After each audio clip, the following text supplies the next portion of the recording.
Hello दोस्तों, welcome back to my YouTube channel और आप सभी का स्वागत है हमारे इस यूट्यूब चैनल पे।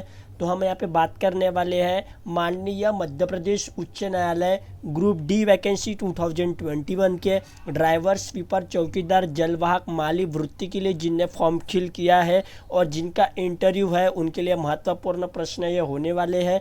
तो आप वीडियो को अंत तक जरूर देखना और चैनल पर नए हो तो सब्सक्राइब करना, क्योंकि फ्यूचर्स में आपको ऐसी वीडियोस मिलती रहेगी। तो चलिए आज का यह इंपॉर्टेंस वीडियो शुरू किया। यहाँ पे सबसे पहले आपको जो कैसे जवाब देना है सभी प्रश्नों का, क्या क्या पूछा जा सकता है उच्च न्यायालय मध्य प्रदेश में, तो सब कुछ मैं आपको डिटेल्स में बताने वाला हूँ कि आपको कैसे वहाँ पे उत्तर देना है प्रश्न का। पूरे विस्तार स्वरूप में मैं आपको जानकारी दूंगा, तो आप वीडियो को लास्ट तक जरूर वॉच करें। माननीय मध्य प्रदेश उच्च न्यायालय ग्रुप डी वैकेंसी 2021 महत्वपूर्ण प्रश्न ये आपके सामने आज के होने वाले हैं। जैसे कि यहाँ पे प्रश्न नंबर 1 की तरफ चलते तो देखिए यहाँ पे प्रश्न नंबर 1, आप अपने बारे में बताइए। आपको आपके बारे में पूछा तो आपको क्या क्या बताना है। देखिए यहाँ पे आपका पूरा नाम तथा आप कहाँ से आए हो या कौन से शहर से आए हो ये आपको बताना है। उसके बाद आपकी शैक्षणिक योग्यता, आपको क्या पसंद है वो आपको बताना है। आपका लक्ष्य क्या है वो आपको यहाँ पे बताना है।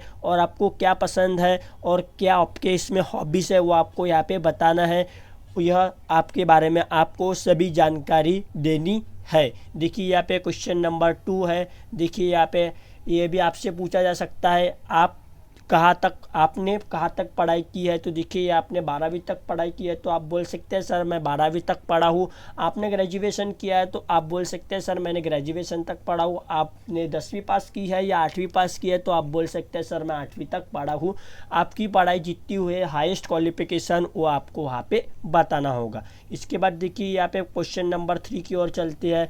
क्या आपने कहीं पर कार्य किया है होगा तो आप बोल सकते हैं जी सर मैंने इसके पहले कंपनी में तथा कौन से दूसरे पद पे कार्य किया है। आपने माली का कार्य किया होगा, जलवाहक का कार्य किया होगा, चपरासी का कार्य किया होगा, चौकीदार का कार्य किया होगा, तो आप वहाँ पे बेझिझक बता सकते हैं कि सर मैंने इसके पहले चौकीदार का कार्य किया हूँ। आपने कार्य नहीं किया होगा तो आप मना कर सकते हैं कि सर मैंने इसके पहले कहीं कार्य नहीं किया है। इसके बाद देखिए यहाँ पे क्वेश्चन नंबर 4 प्रश्न नंबर 4 के आपको जलवाहक का अनुभव है। तो आपको अनुभव है तो आप यहाँ पे हिचकिचाना नहीं है, तो आपको बताना है सर मेरे को 2 महीने का है। 2 महीने का होगा तो आप 2 महीने का बताइए।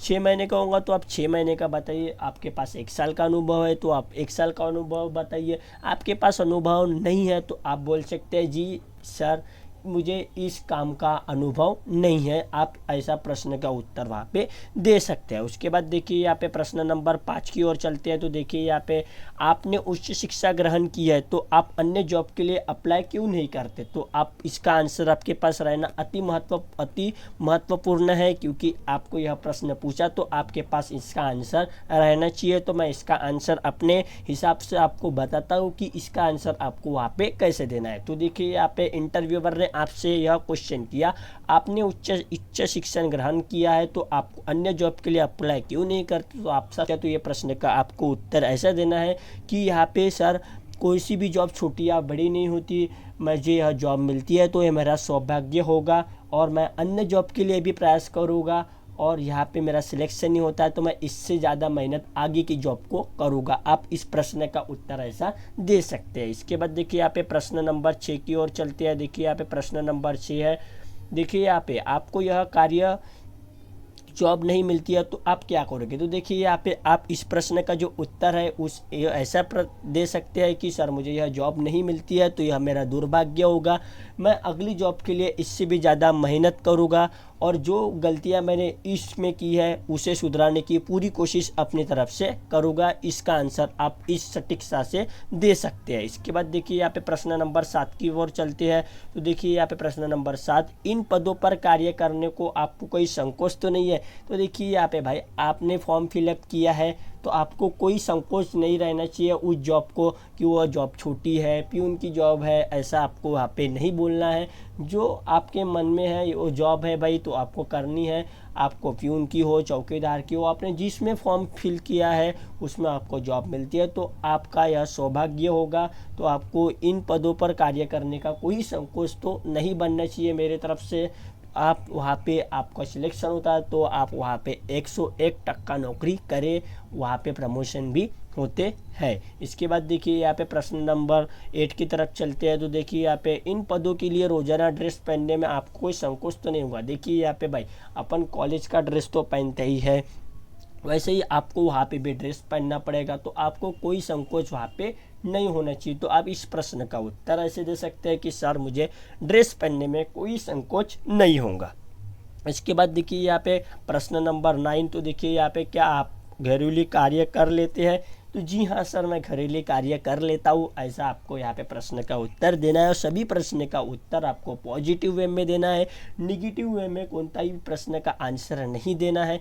और जब आंसर देते हैं तो आपको सटीकता से और पूरे दिमाग से आंसर आपको देना है, ज़्यादा समय क्वेश्चन का उत्तर देने के लिए लगाना नहीं है। इसके बाद देखिए यहाँ पे प्रश्न नंबर 10 की ओर चलते हैं। तो देखिए क्या आपको चाय बनानी आती है? आपको चाय बनानी आती है तो आप बोल सकते हैं जी सर मुझे चाय बनानी आती है, और बहुत प्रकार की चाय मैं बना सकता हूँ, जैसे अदरक वाली हो गई, उसके बाद जो काली चाय है वो मैं बना सकता हूँ। तो आपको जो चाय बनानी आती है तो आप बता सकते हैं, आपको चाय बनानी आनी चाहिए। इसके बाद देखिए यहाँ पे तो यह आपको पूछे जा सकते हैं माननीय मध्य प्रदेश उच्च न्यायालय के इंटरव्यू में, और जिनका इंटरव्यू है उनको बेस्ट ऑफ लक है मेरी तरफ से। और मैं पूरा सपोर्ट करूँगा, मैं लाइव आने की पूरी कोशिश करूँगा। कल रात 8 बजे को मैं लाइव आने की कोशिश करूँगा आपके लिए, और अच्छे ढंग से आपको मैं समझाने की पूरी कोशिश करूँगा। तो आपको वीडियो अच्छा लगा होगा तो एक लाइक करना, चैनल को सब्सक्राइब करना। नेक्स्ट वीडियो में फिर मिलते हैं, तब तक के लिए जय हिंद तथा धन्यवाद।